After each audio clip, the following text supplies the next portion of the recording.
અમરેલીના સાંસદ ભરત સુતરિયા ખેતી કરતા દેખાયા. અમરેલીના સાંસદ ભરત સુતરિયાનો એક વિડીયો સોશિયલ મીડિયા પર વાયરલ થયો છે. આ વિડીયોમાં તેઓ પોતાના વતન જરખિયા ગામમાં આવેલી વાડીમાં મગફળીના ખળામાં કામ કરતા જોવા મળે છે. ભરત સુતરિયા ખેડૂત પરિવારમાંથી આવે છે અને સાંસદ બન્યા પછી પણ તેઓ ખેતી સાથે જોડાયેલા રહ્યા છે.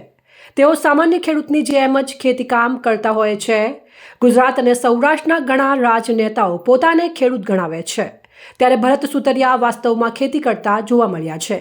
તેમના ખેતમજૂરો સાથે કામ કરતા વિડીયોએ લોકોનું ધ્યાન ખેંચ્યું છે. ઉલ્લેખનીય છે કે 2024ની લોકસભા ચૂંટણીમાં અમરેલી બેઠક પરથી સાંસદની ટિકિટ મળ્યા બાદ પણ ભરત સુતરિયા પ્રચાર પહેલા પોતાની વાડીમાં ખેતીકામ કરતા હતા. ખેતીકામ પૂરું કર્યા બાદ જ તેઓ ચૂંટણી પ્રચાર માટે જતા હતા. આના કારણે તેઓ ખેડૂતો સાથે સીધા જોડાયેલા હોવાનું મનાય છે અને તેઓ સતત ચર્ચામાં રહે છે.